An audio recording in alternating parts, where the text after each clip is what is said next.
മാഷോ?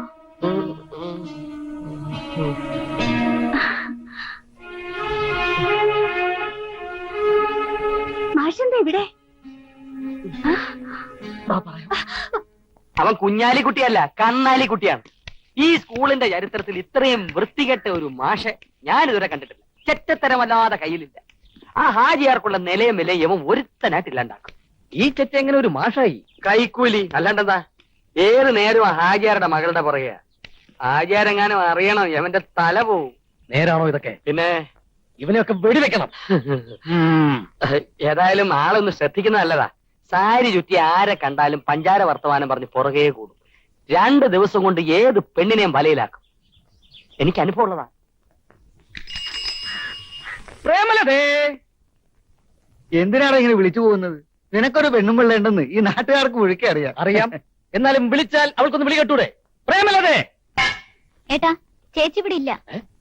ആ മാഷിന്റെ വീട്ടിലേക്ക് പോയിരിക്കാം. അവൻ 2 ദിവസം കൊണ്ട് ഏത് പെണ്ണിനെയും വലയിലാക്കും. എനിക്കെല്ലാം മനസ്സിലായി. ഒരിക്കലും ഞാനിത് ആരോടും പറയില്ല മാഷെ. മാഷയുടെ സാഹചര്യങ്ങളൊക്കെ എനിക്കറിയാവുന്നല്ലേ. ആ അലിയാരി മാഷ കാണാൻ ഇതറിഞ്ഞാൽ ഈ നാട്ടിൽ ഭൂകമ്പം ഉണ്ടാകും. അതുകൊണ്ട് ആരോടും പറയരുത്. എന്നെ പൂർണ്ണമായും മാഷക്ക് വിശ്വസിക്കാം. പ്രേമലത എന്നെ വിശ്വസിക്കണം. നമ്മൾ തമ്മിലുള്ള ബന്ധം മറ്റാരും അറിയരുത്. ഇല്ല മാഷെ, ഞാൻ ഒരിക്കലും മാഷ ചതിക്കില്ല. സത്യം. ചേട്ടൻ പറയട്ടെ. എനിക്കെല്ലാം മനസ്സിലായി. രണ്ടു കുറച്ചാൽ വഞ്ചിക്കായിരുന്നല്ലേ? കൊല്ലില്ല, രണ്ടേ കൊല്ലില്ല.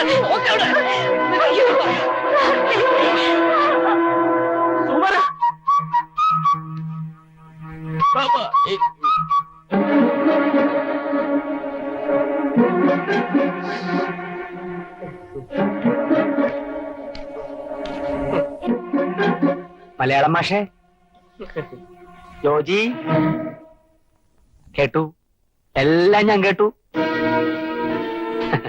ജോനകപ്പറമ്പിൽ ജിതേന്ദ്രവർമ്മ കള്ളഹിമാറെ മുസ്ലിം സമുദായത്തെ മുഴുവൻ നീ വഞ്ചിച്ചു. വിടില്ല ഞാൻ, പടച്ചോനാണ് വിടില്ല. ഈ വിവരം ചൂടോടെ ഞാൻ ഹാജിയാരെ അറിയിക്കും. എന്നെ ചതിക്കരുത്. ഞാൻ വേണമെങ്കിൽ മാഷിനെ കാല് പിടിക്കാം. വന്നു കയറിയ ഉടനെ എന്റെ കാല് വാരിയെന്നല്ലേ നീ? വിടന്നെ, എന്റെ രക്തം തിളയ്ക്കുന്നു.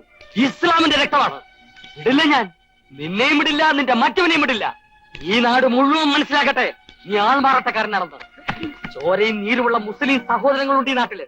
ഇതിന്റെ മറുപടി അവര് പറയും. കള്ളാക്കി മാറേ.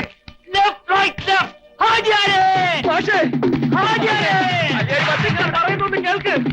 എന്തിനും സമാധാനം ഉണ്ടാക്കാം. എടുത്തി ആടി ഒന്നില്ല.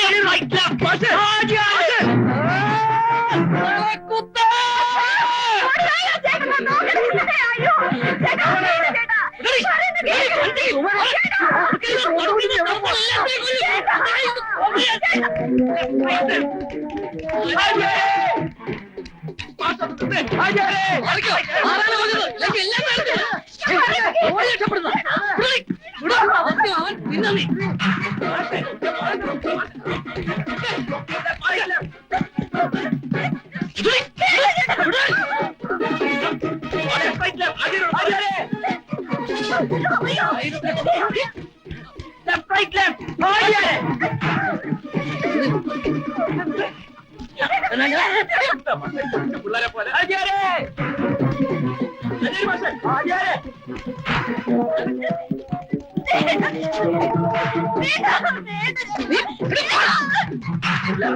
എന്തിനു സമാധാനമുണ്ട്. നിന്റെ മാഷെ എന്താ ഇത്?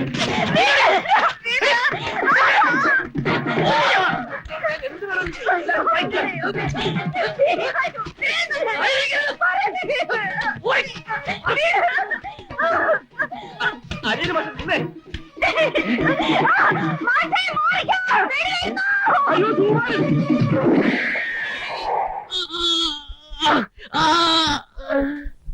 എനിക്ക് കൊണ്ടില്ലേ?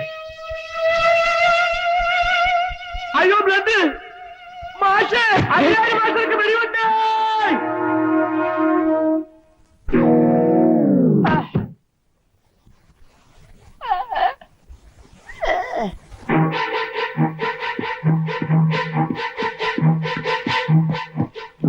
കളറെ അലിയാർക്ക് എങ്ങനെയുണ്ട്?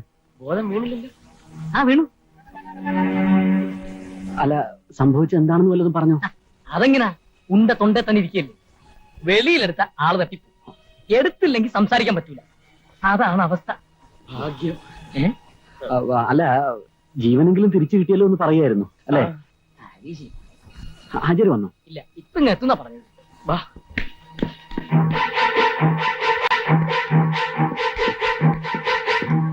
മാഷേ, ഡ്രിൽ മാഷേ. ഡ്രിൽ മാഷേ, തീരെ സംസാരിക്കാൻ വയ്യ. എന്നാലും സുകുമാരൻ അലിയാരോട് ഇങ്ങനെ ഒരു ശത്രു തോന്നാനുള്ള കാര്യം എന്താണെന്ന് എനിക്ക് എത്ര ആലോചിച്ചിട്ടും പിടികിട്ടില്ല. കൈ താത്തി വെയ്, വേദനിക്കും. മാഷ്ക്ക് എന്ത് തോന്നുന്നു? ഞാനും അത് ആലോചിക്കുന്നത്. സുകുമാരൻ ഇടയ്ക്കാണ് പറയുന്നത് കേട്ടിട്ടുണ്ട്. ഇത്തവണ ഒരുത്തരെ തട്ടിയിട്ടേ ഞാൻ തിരിച്ചു പോകുന്നു. ഞാനത് വെറും തമാശയായിട്ടാണ് വിചാരിച്ചിരുന്നത്. തമാശ ഒന്നുമല്ല, സുമാരൻ എന്തെങ്കിലും മുൻവൈരാഗ്യം കാണും. അല്ലെങ്കിൽ ഇത്ര കൃത്യമായിട്ട് കഴുത്തി തന്നെ വെടിവെക്കൂ.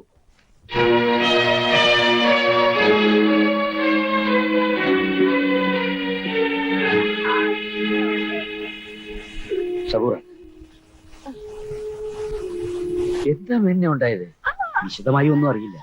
ഏതായാലും ഭയപ്പെടാനൊന്നുമില്ലെന്നാ ഡോക്ടർ പറഞ്ഞത്. സമാധാനമായിരിക്കറിയാ. പടച്ചോന്റെ കൃപ കൊണ്ട് ഒരാപത്തും വരൂല.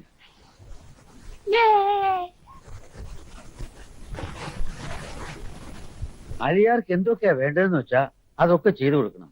എപ്പോഴും ഒരാൾ കൂടെ ഉണ്ടായിരിക്കണം. ഞാൻ നിൽക്കുന്നതായിരിക്കും അലിയാർക്ക് കൂടുതൽ ഇഷ്ടം. വിഷമിക്കണ്ട, ഞാനും കൂടെ നിൽക്കാം. ഒരുമിച്ച് കഴിഞ്ഞവരല്ലേ, അതിന്റെ സ്നേഹ. മാഷക്കൊന്നും പറ്റില്ല, ഞങ്ങൾ കൂടെ തന്നെ ഉണ്ടാവും. എന്നാ കുഞ്ഞാലിക്കുട്ടി തന്നെ ഇവിടെ നിൽക്കട്ടെ. എന്തോ പറയാനുണ്ടെന്ന് തോന്നുന്നല്ലോ. എന്തായാലും അല്ല, ഒന്നുമില്ല.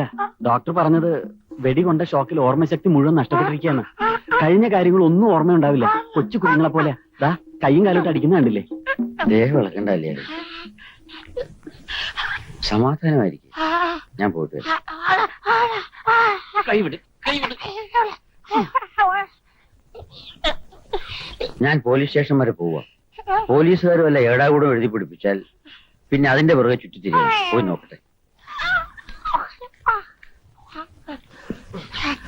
കേട്ടല്ലോ, ആചാര്യൻ ഞങ്ങളെയാണ് ഏൽപ്പിച്ചിരിക്കുന്നത്. അനങ്ങാട് അവിടെ അടങ്ങി കിടന്നു. ഇവൻ കുഞ്ഞാലിക്കുട്ടിയല്ല, ജോനകപ്പറമ്പിൽ ജിതേന്ദ്രവർമ്മയാണ് എന്ന് ഹാജിയാരോട് പറയണം അല്ലേ? മോനെ, ബോധം കെടുത്താൻ ഒരു ഇഞ്ചക്ഷൻ കൊടുക്കാൻ പറഞ്ഞാലോ?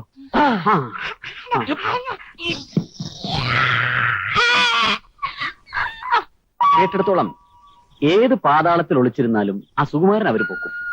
ആ SIയുടെ കയ്യിലെങ്ങാനും കിട്ടിയ നീയും പ്രേമലതയുമായിട്ട് സംസാരിച്ച കാര്യങ്ങളെല്ലാം പുറത്തു വരും.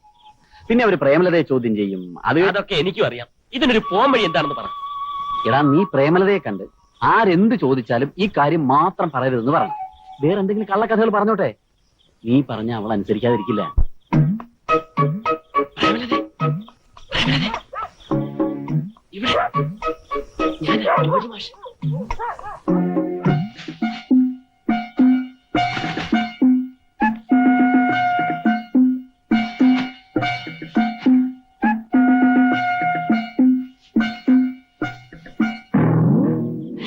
ഇത്രയൊക്കെ സംഭവിച്ചിട്ടും ഈ ബന്ധം ഇപ്പോഴും തുടരുന്നു.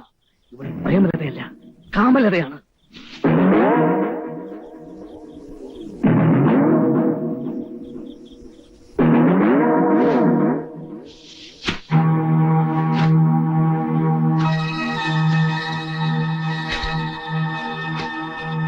എല്ലാ കാര്യങ്ങളും ഞാൻ ഏറ്റു. പ്രേമലത ഒന്നുകൊണ്ടും വിഷമിക്കണ്ട. എല്ലാ കാര്യം ഞാൻ ഏറ്റെന്നല്ലേ പറഞ്ഞു. എല്ലാ കാര്യത്തിലും നമുക്ക് പോംവഴി ഉണ്ടാക്കാം. അറിയാതെ പ്രേമലത കരഞ്ഞുകൊണ്ട് എന്തെങ്കിലും പ്രതികരിക്കുന്നുണ്ടോ? പ്രേമലത ഒന്നും മനസ്സിലാക്കും. ഈ ആര് വരുന്നുണ്ടോ? വേറെ അകത്ത് വയ്ക്കും. ആരാ? സുകുമാരനാ?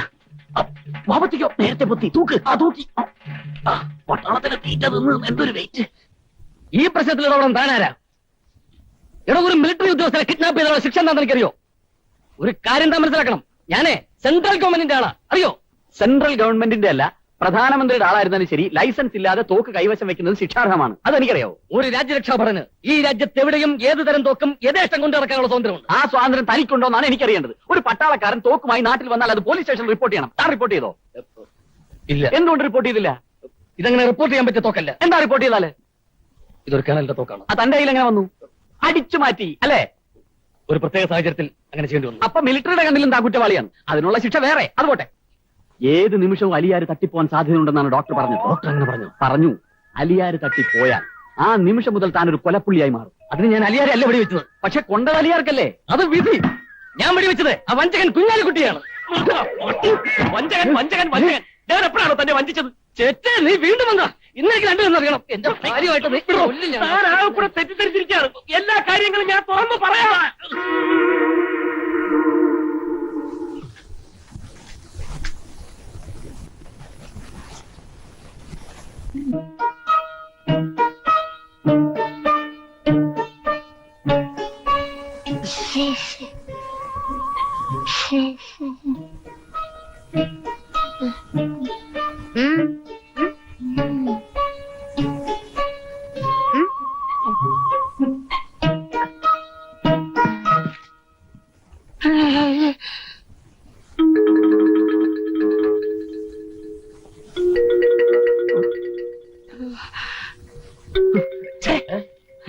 നീ ഇവിടെ പോത്ത് പോലെ ഇരുന്ന് ഉറങ്ങിക്കോ.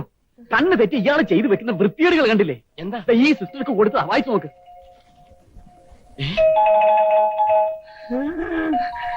എന്താ എഴുതിയിരിക്കണേ? ഞാനത് എങ്ങനെ പറയും? സിസ്റ്റർ ഒരു സിസ്റ്റർ അല്ലേ സിസ്റ്റർ? പക്ഷെ പറയാതിരുന്നാൽ അതിനേക്കാളും പ്രശ്നമാവും. ഇയാള് സിസ്റ്റർക്ക് പ്രേമലേഖനം എഴുതിയിരിക്കുക. ഞാനിത് കംപ്ലൈന്റ് ചെയ്യും. വന്നപ്പോ മുതൽ ഞാൻ ശ്രദ്ധിക്കോ ഇയാളുടെ കണ്ണോണ്ടുള്ള രാഗ്യം കാട്ടില് ചാക കിടക്കുമ്പോഴോ പ്രേമലേഖനം എഴുതുന്നു. കൂട്ടാക്കണ്ണേ. ഒരു പ്രാവശ്യത്തേക്ക് ക്ഷമിക്കണം സിസ്റ്റർ. ഇത് ഇയാളുടെ ഒരു വീക്ക്നെസ് ആയി പോയി. ആ പട്ടാളക്കാരന്റെ ഭാര്യയെ ഊട്ടിയിലേക്ക് ക്ഷണിച്ചുകൊണ്ട് ലെറ്റർ കൊടുത്തതിനാ അയാൾ ഇവന്റെ കഴുത്തിൽ വെടിവെച്ചത്. ആ ഉണ്ട തൊണ്ടയിൽ വെച്ചുകൊണ്ടാണ് ഇയാൾ ഈ തെണ്ടിത്തരം കാണിച്ചിരിക്കുന്നത്. കൂടെ ജോലി ചെയ്യുന്നവനായിപ്പോയില്ലേ സിസ്റ്റർ? ഉപേക്ഷിക്കാൻ പറ്റൂ?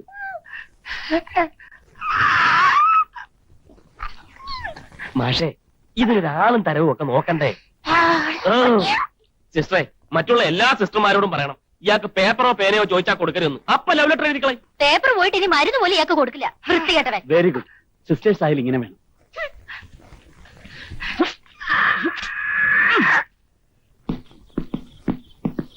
എഴുതി അറിയിക്കാനുള്ള ശ്രമം നടന്ന സ്ഥിതിക്ക് ഇനി നമ്മൾ വളരെ സൂക്ഷിക്കണം. ഇത് തന്നെ തലനാരിയുടെ വ്യത്യാസത്തിലാണ് രക്ഷപ്പെട്ടത്. മറ്റന്നാളാണ് ഓപ്പറേഷൻ. ഓപ്പറേഷൻ കഴിഞ്ഞ് അലിയാർ സംസാരിക്കാൻ തുടങ്ങിയാൽ അതിനു മുമ്പ് എന്തെങ്കിലും ചെയ്തേ പറ്റൂ. ഇനി എന്ത് ചെയ്തിട്ടും കാര്യമില്ല. ഉണ്ട്. പ്രതീക്ഷകൾ ഇനിയും ബാക്കിയുണ്ട്. ഞാൻ കൂടെ ഒരു വെടി വെക്കണോ? ചുമ്മാ ഇരിടാ. ഏത് കാര്യവും പോസിറ്റീവായിട്ട് ചിന്തിക്കും. നമ്മൾ ഉടനെ അലിയാരുടെ വീട്ടിലേക്ക് ഒരു കമ്പി അടിക്കുന്നു.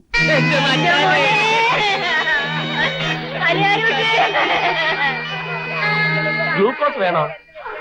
വേണ്ടാന്ന്. അല്ല,